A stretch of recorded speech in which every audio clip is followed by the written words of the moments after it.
સૌરાષ્ટ્ર સેતુ news આજના સમાચાર પર એક નજર કરીશું. માહિતી બ્યુરો સુરેન્દ્રનગર. આજરોજ પ્રવાસન, સાંસ્કૃતિક પ્રવૃત્તિઓ, વન અને પર્યાવરણ તથા ક્લાઇમેટ ચેન્જ વિભાગના કેબિનેટ મંત્રી શ્રી મુળુભાઈ બેરાએ સુરેન્દ્રનગર ખાતે વટેશ્વર વનની મુલાકાત લીધી હતી. મંત્રીશ્રીએ આયુર્વેદ અને યોગની થીમ પર બનેલા આ સાંસ્કૃતિક વન વિશે વિશેષ જાણકારી મેળવી હતી.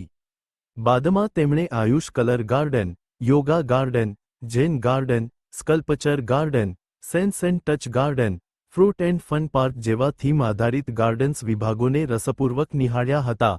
બાદમાં તેમણે જણાવ્યું હતું કે વટેશ્વર વન જેવા સ્થળો આપણી પર્યાવરણ સંરક્ષણ માટેની પ્રતિબદ્ધતા અને સાંસ્કૃતિક વિરાસતનું પ્રતીક છે. રાજ્ય સરકાર આવા સ્થળોના સંરક્ષણ અને પ્રવાસન વિકાસ માટે સતત પ્રયાસો કરી રહી છે. આ મુલાકાત દરમિયાન મંત્રીશ્રીએ વન વિભાગના અધિકારીઓ સાથે ચર્ચા કરી અને વનના સંરક્ષણ, વૃક્ષારોપણ માટે જરૂરી માર્ગદર્શન આપ્યું હતું. વધુમાં મંત્રીશ્રીએ સૌને પર્યાવરણ જાગૃતિ અને સંરક્ષણ માટે સાથે મળીને કામ કરવા અપીલ કરી હતી. આ મુલાકાતમાં નાયબ મુખ્ય દંડક શ્રી જગદીશભાઈ મકવાણા, દસાડા ધારાસભ્ય શ્રી પી. કે. પરમાર, ધ્રાંગધ્રા ધારાસભ્ય શ્રી પ્રકાશભાઈ વરમોરા, અગ્રણી સર્વે શ્રી હિતેન્દ્રસિંહ ચૌહાણ, હાર્દિકભાઈ ટમાલિયા તથા વન વિભાગના અધિકારીઓ ઉપસ્થિત રહ્યા હતા.